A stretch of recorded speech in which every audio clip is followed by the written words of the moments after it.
Hello.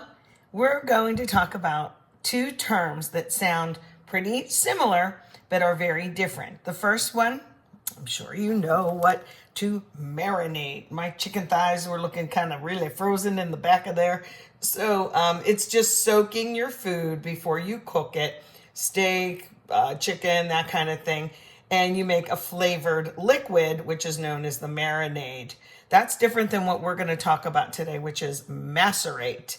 You may know both of these terms, but just like as a little reminder, it really helps to do, marinades are typically like oil, maybe a little vinegar and acid of some kind, lemon juice or some herbs, spices, but they tenderize and improve flavor. Let's talk about macerate. Look at my strawberries. I thought they were going to last a little bit longer. Maybe I bought too many of them because they were on sale. You ever do that? But boy, they're looking mighty rough, But that doesn't mean that there's not a lot of good on these. So I am going to take a little bit of time and put them in here. Now, macerate, like I was saying, is a little different. It's soaking the food, like fruits and veg, cherries I've done, and strawberries many times. And it kind of makes, like you can use vinegar and stuff. I'm just using sugar. So it'll add flavor. The strawberry flavor will come out into that liquid, which is good. I can mash them up. We can use them to make ice cream or put on ice cream or make ice cream or just eat them and not waste so much like that, But if you macerate something, you can even use it in a cocktail. You can use it in like a daiquiri or something like that if you use sugar like I'm going to. So I don't want to lose the strawberries or just eat them like around them. So, you can give it a go. It's worth it. And that liquid will infuse the flavor back and forth. So I'm just going to do a couple here. I wanted to show you my sister just thought her husband was all that because they had strawberries and he used the straw method and you punch it through.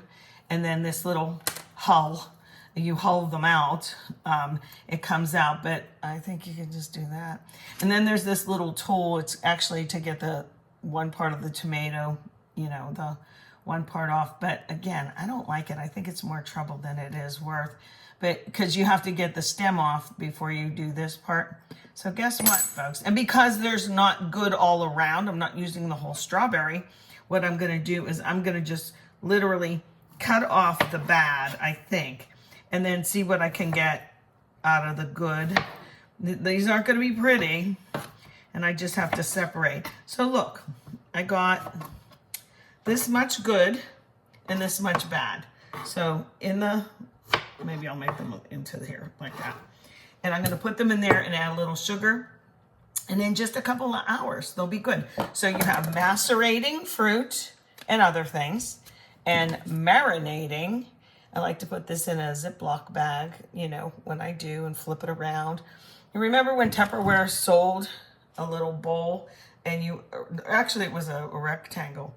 And you would put your protein in there, your meat. Put your marinade in and then flip it here and there. It was like, what's the sense of that? You can use the Ziploc bag or a different bowl. So love you, Tupperware. Don't get me wrong. Who else had that?